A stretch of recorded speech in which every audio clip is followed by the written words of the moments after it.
ታዲያስ አዲስ በስልክ መስመራችን ላይ ኮማንደር ማርቆስ ታደሰን አግኝተናቸዋል። ለምን ይሆን እንግዲህ እሳቸው ይነግሩናል። ትላንትና ግን አንድ ነገር መነሻው አንድ ጉዳይ ተነስቶ ነበር። በተለይ ወደ ገርጂ ወደዚህ ወደ ዩኒቲ አካባቢ የፖሊስ ልብስን የለበሱ ሰዎች ተያዙ። የህጋዊነትን ጭንብል ለብሰው ተያዙ ብለውናል። ግን ሁሉንም ከኮማንደር ብንሰማ ነው የሚሻለው።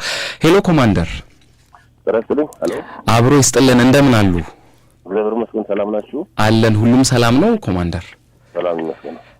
ትላንትና እንግዲህ በተለያዩ የሶሻል ሚዲያ አማራጮች ሲነገር የነበረ ነገር ነበር፣ ብዙዎችም ሲያነሱት ነበረ። ግን ከናንተ መስማቱ የበለጠ ይሻላል ብለን ነው ደርሶ ደውለናል። ምንድነው የተፈጠረው? ከሱ እንጀምር እስኪ። ያው የዘረፋ ወንጀል ነው የተፈጸመው። የዘረፋ ወንጀሉ መነሻ አቃቂ ቃሊቲ ክፍለ ከተማ ነው። መነሻው ወረዳ 3 አባ ሳሙኤል የሚባል ልዩ ቦታው 40 የሚባል ሰፈር አለ። እዛ አካባቢ ነው የተፈጸመው።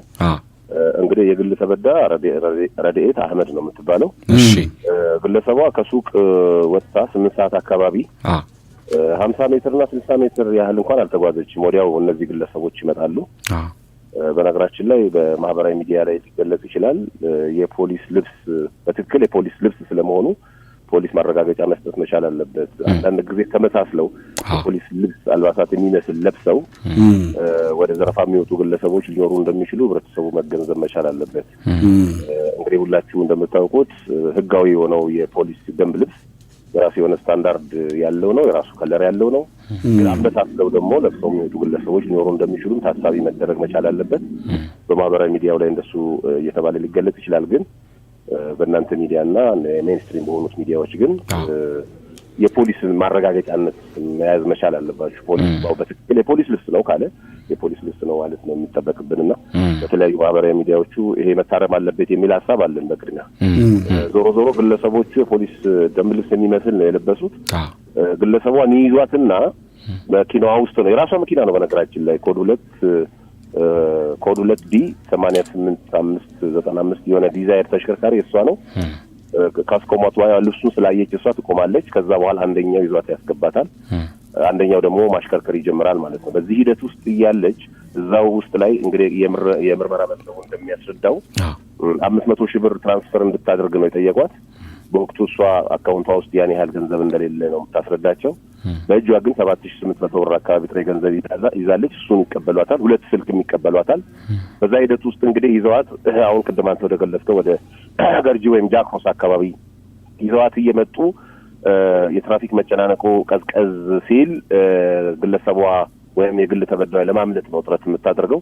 በዛ ሂደት ውስጥ ትጎተታለች ማለት እነሱ ዝም ብለው እያሽከረከሩ ነው። በመዋላ ላይም በሩ ተከፍቶ እሷ ትወርቃለች። እሷ በምትወርቅ ሰዓት ላይ በቀጥታ እነዚህ ወንጀል ፈጻሚዎች የተፋጠጡት የአንድ ሳጅን ፋንታሁን አለምነህ የሚባል ትራፊክ ፖሊስ ጋር ነው። የቦሌ ክፍለ ከተማ ትራፊክ ቁጥጥር ሞተረኛ አባል ነው ያለ።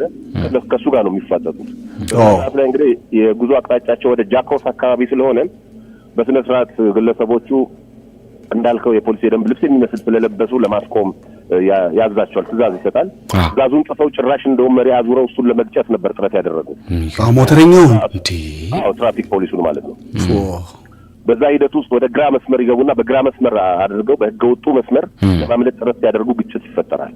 በዛ ሰዓት ላይ ሞተረኛው ሞተሩን አስነስቶ እየተከተላቸው ስለነበረ ከመኪናው ወጥተው በሚሮጡ ሰዓት ላይ እሱም ሞተሩን አቁሞ በፍጥነት በሩጫ ነበር ሲከታተላቸው የነበረው። በነገራችን ላይ የሰራው ስራ ምንም እንኳን ስራው ቢሆንም በጣም የሚያስመሰግነው ስራ ነው ትራፊክ ፖሊስ አባሉ።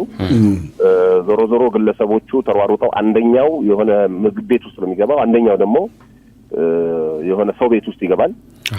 ፖሊሱም በአካባቢው ላይ ያለው ማህበረሰብ ትብብር ጠይቆ እንግዲህ አንድ ግለሰብ 2 ሰዎችን ለመያዝ በጣም ነው የሚያስቸግረው። የህብረተሰቡ ትብብር ባይታከልም ልክ ነው። ምናልባት ቢይዝ እንኳን አንዱን ነበር የሚይዘው ማለት ነው። ስለሮዱ ግን የህብረተሰቡ ትብብር ታክሎበት 2 ተጠርጣሪዎች በቁጥጥር ስር አውሏቸዋል። አውሎም ለቦሌ ክፍለ ከተማ ፖሊስ መምሪያ አስረክቧቸዋል። አጠቃላይ ያለው ነገር ይሄ ነው። ዞሮ ቅድም ያልኩ ሌሎች ፈርዘር በምርመራ ሂደት የምናረጋግራቸውና ቀጣይ ለህብረተሰቡ ግልጽ የምናደርጋቸው ነገሮች እነሱ ነገሮች እንደተጠበቁ ሆነው ህብረተሰቡ ግን እንግዲህ ያው ጥንቃቄ ማድረግ አለበት። ኮማንደር እንደው የመጨረሻ ጥያቄ ይሄ አሁን ከፋቲክ ጋር የተያዘ ከፖሊስ ደንብ ጋር የተያዘ በየእንትኑ ተመሳሳይ ጫማዎች፣ ልብሶች ይሸጣሉ። የተለያዩ ግለሰቦች ይለብሳሉ። ይሄንን ጫማው አሁን ህጋዊ ፌደራል ፖሊስ የሚያደርገው ጫማን የፋቲክ የሚለብሱ የህግ ባለሙያዎች የሚያደርጉትን ጫማ የተለያዩ ግለሰቦች ስታንዳርዱን የጠበቀ ዩኒፎርም አንደኛ ያኛውን ማን ነው ገበያው ላይ ሲሸጥ ወይ ገዢው ተመሳስሎ ሲለብስ ማን ነው የሚቆጣጠረው? አንዳንዴ ሁለቱንም የመደበላለቅ ነገር አለ። በፊት ነው የማውቀው አንድ ፖሊስ አንድ አይነት ጫማ አንድ አይነት ልብስ አሁን የተዝጎረጎረ ነው። ገበያ ላይ ታገኘዋለህ። ይሄ ፖሊሱ ያደረገውን ጫማ ሌላም ግለሰብ ያደርገዋል እና ዩኒፎርሙን ፋቲክን የማክበርና ይሄን የመጠበቅ ጉዳይ እንዴት ነው? በትክክል ትክክለኛ እይታን የገለጽከው። በአንድ ወቅት ላይ ቁጥጥሮች በማድረግ እርምጃ መውሰድ እንጀምራለን። ለነገሩ ይሄን እርምጃችንን አጠናክረን እንቀጥላለን። ፖሊስ የደንብ ልብስ ለፖሊስ ብቻ የተሰጠ ፖሊስ ብቻ ህጋዊ የሆነ ፖሊስ ብቻ ሊጠቀምበት የሚችል መታወቂያ ያለው ፖሊስ ሊጠቀምበት የሚችል ከሁሉም በላይ ደግሞ የከተማውንም የሀገርንም ሰላምና ደህንነት የማረጋገጥ ኃላፊነት የተሰጠው ኃይል ብቻ እንዲለብሰው የተፈቀደ ህጋዊ ነው። ይሄ በሚያደርጉት ላይ የተጠናከረ የሆነ እርምጃ እንወስዳለን። ለነገሩ እርምጃዎቹ እንዳልከው ቀጣይነት የላቸውም እንጂ እርምጃዎች እየተወሰዱ መጥተዋል። ዞሮ ዞሮ ግን በእንደዚህ አይነት ተመሳስለው የሚታዩ ልብሶች ለብሶ የሚመጣ ግለሰብ ፖሊስ ይሁን አይሁን የሚለውን ነገር ለማረጋገጥ ህብረተሰቡ መታወቂያን የመጠየቅ ኃላፊነት አለበት። መብቱም ነው መጠየቅ ይችላል። መታወቂያችን ላይም አለ። ፖሊስ ህግን የማስከበር ስልጣን ተሰጥቶታል። መታወቂያውን የማሳየት ግዴታ አለበት ነው የሚለው ይላል። ፖሊሶቻችንም መታወቂያቸውን አሳዩ በሚባልበት ሰዓት ላይ ያለምንም እንደውም ሳይባሉም ጭምር ነው ማሳየት የሚጠበቅባቸው። ዞሮ ዞሮ የማያሳይም ከሆነ ፖሊስ ስለመሆነ ማረጋገጫ አሳየኝ ማለት ያው ከህብረተሰቡ የሚጠበቅ ነው የሚሆነው። ከዛ ባሻገር ግን መተላለፍ የሚገባው ነገር ምንድነው? ጥንቃቄ መደረግ መቻል አለበት። አንድ ሁለተኛው ነገር የትራፊክ ፖሊስ አባሎቻችንም የወንጀል መከላከል ስራን መስራት እንደሚችሉ ህብረተሰቡ መገንዘብ አለበት። አንዳንድ ጊዜ የግንዛቤ ክፍተት አለ። ትራፊክ ስለሆነ ብቻ የትራፊክ እንቅስቃሴውን ካልሆነ በስተቀር ወንጀለኞችን መያዝ እንደማይችል አይነት ህገወጥን መከላከል እንደማይችል አይነት ተደርጎ ይታሰባል። ሁለተኛ የወንጀል መከላከል አባሎች ደግሞ የትራፊክ ፍሰቱን ማሳለጥ የማይችሉ አንዳንድ ትራፊክ ማለት አንዳንድ አሽከርካሪዎች እንደውም እስኪ መንጃ ፍቃድ ብሎ አንድ የወንጀል መከላከል አባል ቢጠይቃቸው አንተ ትራፊክ ነህ እንደ ለምንድን ነው የምሰጥህ የሚል አይነት ይሄ ትክክል አይደለም። ስለዚህ ትራፊክ ፖሊሱም ወንጀል መከላከል አባሉም ሁለቱንም ስራ በእኩል ደረጃ የመስራት መብት እንዳላቸው ወይንም ኃላፊነት እንዳለባቸው ህብረተሰቡ መገንዘብ መቻል አለበት። ከሁሉም በላይ ግን ያው ቅድም የገለጽኩልህ ወንጀል ፈጻሚዎቹ እንዲያዙ ዋናው ሚና የተጫወተው ህብረተሰቡን ጭምር ስለሆነ ትራፊክ ፖሊሱም ሊደነቅ ይገባዋል። በእውነት እናመሰግናለን። ትራፊክ ፖሊስ አባሉም ምንም እንኳን ኃላፊነቱ ቢሆንም ስራው ቢሆንም የሰራው ስራ እውቅና የሚሰጠው ነው። ተቋማችንም እውቅና ይሰጠዋል፣ ተቋማችንም ያመሰግነዋል። እንግዲህ አጠቃላይ ያለው ነገር ይሄ ነው። ከሞላ ጎደል እንግዲህ አደራ የምንላችሁ እንደዚህ አይነት ዋጋ የሚከፍሉ ዋጋ የተከፈለለትን ፋቲክ ዩኒፎርም ስርዓት በሌለው መንገድ የማይለብሱ የሚደበላልቁ፣ የሚቀላቅሉ ይህን ነው እንግዲህ ከህብረተሰቡ ህጋዊ ሰውነት በግልጽ ይለይ ነው የኛ መልእክት። በጣም ትክክለኛ መልእክት ነው። እኛም እንቀበላለን። እናመሰግናለን። በጣም እናመሰግናለን ኮማንደር ማርቆስ ታደሰ ከኛ ጋር ስለነበሩት ቆይታ በጣም አድርገን እናመሰግናለን። እኔም አመሰግናለሁ። መልካም ቀን።